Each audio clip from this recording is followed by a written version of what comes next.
But guys, it is the perfect time. It is now exactly 11:30. Oh my God! What an amazing time period, right? Yeah. Oh, he got my tissue! New special guest approaching. Okay, we need to get this place in order here. Yeah. Drop it. So guys, we were talking. Let's all calm down. Hey. We gotta get this place in order. Yeah. Now, Need my tissue! everybody. So we're good. We're good. Why don't we give him a call? Yes, guys, we're gonna call Donald Harris, game developer, software developer, coder. He's been a lot of different things. Also has his own YouTube channel. We're gonna talk about all those different things with him. 599 people in the room, guys. Thank you so much. I'm glad you guys can all be in here. 599. When I said the time thing, he goes, nailed it. So let's go to Skype and we'll give Donald a call. I'll be ready. Or not. Let's find. There he is. All right. Delay watch. Delay watch. Delay watch. Where do you want that picture at? Over my head? Yeah, so apparently Destiny's servers are down. Yeah. Oh, that explains why people are coming in. Yeah. Donald, how you doing? What's up? Hey. Come on, friend. Let's give it a second here so your video can come through. I hope. Maybe? Maybe not. Maybe not. Maybe. I do like the picture, though. We do like your picture. What is that picture right now? That's actually the picture from the Microsoft.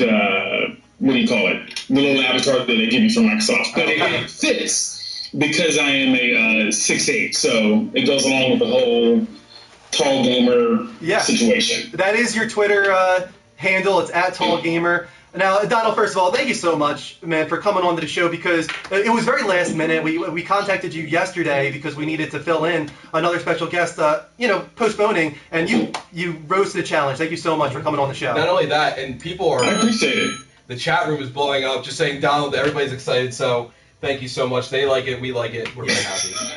This thing is chopped off. Should I leave it? No, I think they should be able to see it because of the screen. But Donald, I want to kind of start with your origin story. That's always what we do. We want to know what kind of brought you into the gaming industry and why you really wanted to enter into the gaming industry. So, wait, actually, you know what? I think the camera issue is on my own, so let me fix that right now. Okay. Cool. Usually there's a little, camera button at the bottom you can press. Yeah, I wasn't paying attention. No, that's fine. There you go. Yeah, all right. Welcome, man. Nice to see you. Yes, indeed, in the flesh. So the origin story. Honestly, it was something that I always wanted to do, was to get some foothold into the gaming industry. And I had just had my first kid, and I was going through doing software testing for for a couple of different companies. I did some work for Microsoft, a little title you might have heard of, Windows Millennium, that no one likes at all. But as that was gearing down, I started looking for a job, and I found this company, Wolfpack Studios. Okay. And they were working on shadow banning. So that was like my first job in the industry. And from there, I was just bitten by the bug and always trying to get back in. I left, did the sales thing at Dell for 9 years, and started to get that itch again to get back into the games industry. Went in on marketing and sales. So I was selling game engines. I was actually a competitor to Unity. Oh, really? I had. You ever heard of the company Garage Games? That sounds familiar. Have you heard that? We covered something there with that. Not that. Yeah, that sounds very familiar, Donald. Yeah, so they make this engine. They're still around, but their engine is now open source. Anybody can get a hold of it. Okay, cool. But they make an engine called Torque. Okay, I have heard of that. Okay, that's Yep. where it was, yep. Yep. So I was out pushing that, selling that all over the place, and traveling and drinking a lot of beer and having a lot of fun. That's awesome. One of the projects that you mentioned when we talked yesterday is that you had a short time on Titanfall, actually, for the 360. Is that correct? Yes, I did. And it's funny. So you say short time, but within a 6-month span of working on that title, it was 100 hours a week. Oh my so God. Technically, I spent there a year there. Now, that was Blue Point Games, correct? And they're very known for taking games and porting over really great quality ports over to other systems. Did you have a hand in that at all in the porting process when you were at? Blue So Point? I was on the QA team, and I was a part of that whole process. And one of the comments that you guys had said earlier, I can't remember what game you talked about, but you had said that, man, how could 2 weeks make a difference in a game? Yeah. You would be amazed. There was. I remember a specific 2-week time frame that we made some leaps and bounds on performance for Titanfall. Wow. So, yeah. And I'm kind of curious, the porting process. How difficult is it to take a game like an Xbox One title, a next gen, if you want to call it that, and port it down to 360? Is that what happened there? Were you taking that engine and kind of tooling it down to the 360? So the quick way I can tell you this is, imagine trying to park an 18-wheeler in your home driveway. Yeah. It's not designed for it, so it's a huge amount of everything. Everything was big, coming from the Xbox One, and trying to pare it down and make it still perform the same way, make it look as appealing as we possibly could, of course, with frame rates and all of that good stuff. It was extremely difficult. It was a lot of late nights, but I'll go ahead and definitely brag on Blue Point. Those guys, there's some wizards over there, man. They're some pretty smart cats. Exactly, because from everything I've heard, Titanfall 360 really holds up well. Yeah, it can compete pretty well with the Xbox One. I mean, if you have them side by side and you're playing them, performance-wise, it's pretty on par. Yeah. Now, Donald, what are you currently doing? What is your title right now? So my title right now, I'm actually not 100% into the games industry. So my daytime job, I'm actually a customer advocate for a project management software called Sprintly. Okay. And it's sprint.ly is the URL for it. And we actually have a lot of gaming companies using that software. It's actually pretty cool.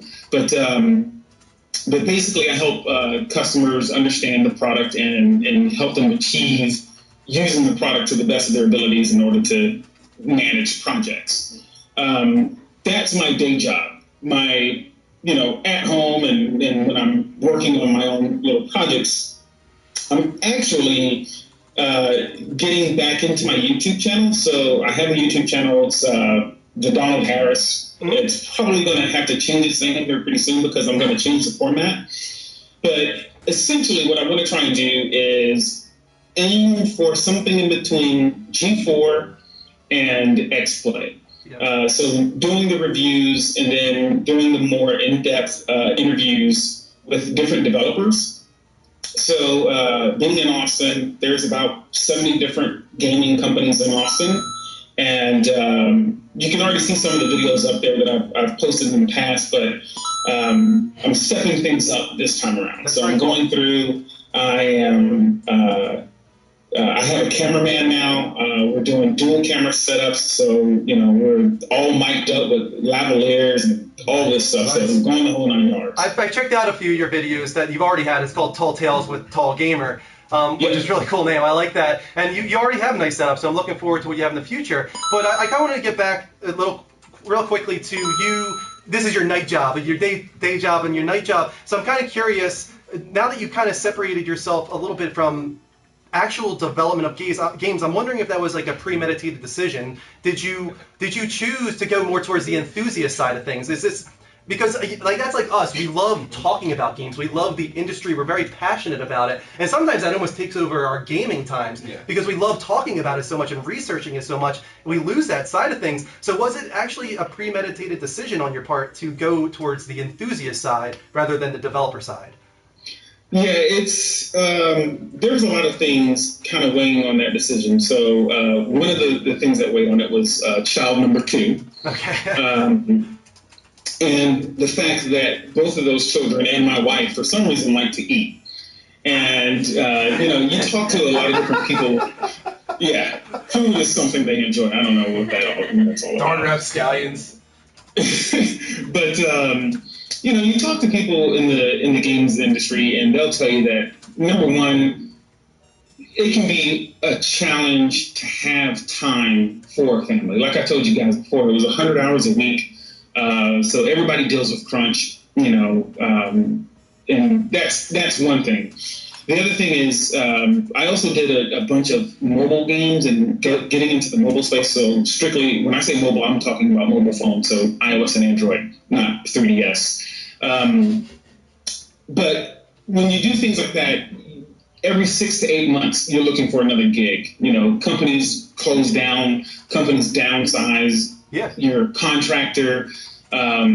So I needed to have a little bit more stability in my life, and that was the real big kicker of saying, you know what, let me just take this the indie route. And so along with that, I actually started even working on my own little title. I don't have anything to show right now, but it's a work in progress, and I just decided to keep it indie, and seeing people like Mike Emerson and Adam Saltzman and all these indie developers, just having a blast and doing what they love and doing it on their own terms. And it's like, I'd much rather do that than go slave away, 100 hours a week and then be let go. Yeah.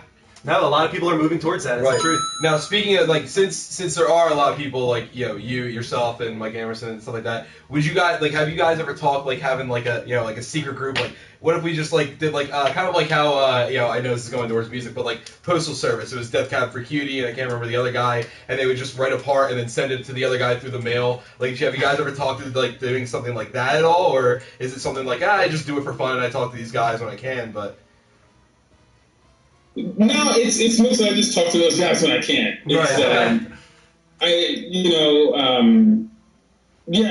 That's mostly. I heard kind of the last half of the question, but as far as working tightly with those guys, I haven't really had the chance to. Yeah. Okay. Let me ask you another thing, Donald. When it comes to your YouTube channel, because I know that's very important for you right now, you're really trying to branch out and grow your YouTube channel. It's on the screen. We have it up for everybody to see right now. It's youtube.com/Donald Harris. And you said you wanted to kind of be like an X-Play, and it's kind of funny because G4, we lost G4 recently. We no longer have that to go after, and we kind of look at ourselves almost in that light as well a little bit. We just want to get to that point. Yeah, exactly. We'd love to get to that point, and we admire that you're working towards that as well. So, enthusiast press, if you want to call it that, there's just kind of change that's happening right now in gaming journalism. I'm sure you saw Gamergate. I'm sure you saw all that big hubbub, whatever you want to call it.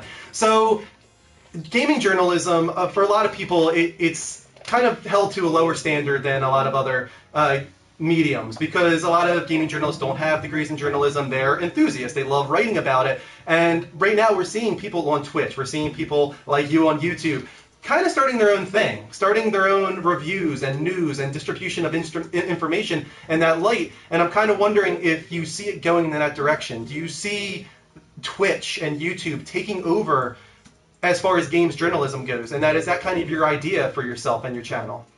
It is exactly my idea. So I'll take it back 5 minutes ago when you guys hit 500 people watching this Twitch stream and you danced around like a bunch of dinosaurs.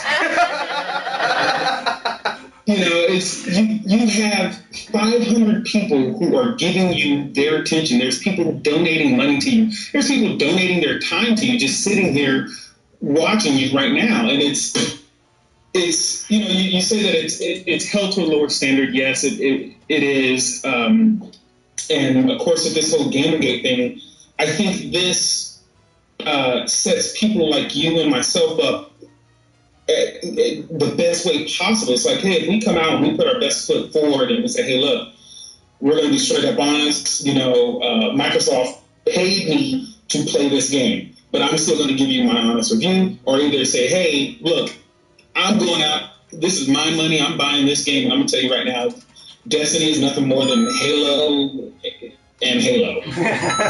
Yeah, that's the thing. It's all about being upfront, and that's what we're kind of hoping from games journalism in general. We saw Polygon revise their standards, saying that if someone donates to Patreon or whatever, it will be listed in the article. That's all people want, really. They just want to be informed on what's happening behind the scenes. And I think people really enjoy what we do, what you do, because they look at us simply as passionate gamers. We're Yeah. people that love the industry. We love talking about it, and because of that, you really can just trust our opinion. We're unbiased. We're just people that love to talk about this industry that we love so much with a community that's just as passionate as we are. And I hope that moving forward, stuff like this helps to grow your channel, and we can continue to work together on stuff like that because I think the community is really strong, and they like seeing stuff like this. Yeah, definitely, man. I'm getting motivated just seeing all the interaction that you guys are having. I want to get to this spot one day. Yeah, I was kind of curious if you're interested in doing something like this. Donald, do you have a PS4? Wow, way to put him on the spot. It's funny. You're killing me. I don't have a PS4. I have an Xbox One. I have the PlayStation Vita. I'm actually talking to you on a Mac. I don't have a Delgado capture card just yet. Okay. However, saying that is so funny. Right before I jumped on the show, my best friend said, "Dude, you got to ask them what their setup is and how they got everything all lined up." Because that's a natural extension is that we do want to get onto Twitch and push more into Twitch. I have a what I think is somewhat a unique situation. I know there's other couples that game out there, but like right now, and you can't hear it, she turned it down, but my wife is in the next room playing Minecraft. Okay. And she was a big Halo fan back in the day. So I think having the goofy interactions between me and my wife, that could be something that people may like. 100%. Yeah, so I think there will be more conversations between us after this. That's for sure. awesome. Absolutely. Really So, appreciate that. Yeah. I have a question. I think this is the final question, right? Yeah. How many times do you get confused for LeBron James? Tell me you don't see that right there. Right there. But you know what? So I used to have an afro. I used to have a much bigger afro. A bunch of people started saying that I was the guy from Hot Tub Time Machine. Yeah. What's his name? I can't remember his name. I was thinking about that when I saw your picture. Something Robinson. Yeah, Craig Robinson. Yeah. There you Craig go. Robinson. Yeah. Don't do that. So, I can see that a little bit because he's also Well, a look big at the guy. picture. Like as soon as the picture popped up, that's exactly what I was actually going to ask you. But all right, cool. Good question to end it on. Right. Very nice. Very lighthearted. All right, Donald. Everyone's saying he's the best. You're the best. Everybody's saying you're the best in the chat room right now. Everybody loves that you came on the show. We're so grateful that you could come on last minute like this and fill in this spot. And you seem like a really good guy. You're really friendly, and you can really see that in your YouTube as well. So, guys, please go on youtube.com/TheDonaldHarris. Check out his interviews. He's already got a bunch up, and he's going to grow that channel in the future. He has a Twitter? Yes. It's at Tall Gamer. Is that correct? Yep. At Tall Gamer, guys. It's also up on the banner right there. So follow Donald Harris. Try to put that in the room too for you guys. So we're so appreciative, Donald. We'll make sure we shout you out every chance we get in the future. Thank you so much for coming on the show. Right on. Thanks, guys. Bye, anytime. Donald. Good night, bud. You too. Awesome. Thanks for coming What a by. nice guy. Really nice guy. It's really cool.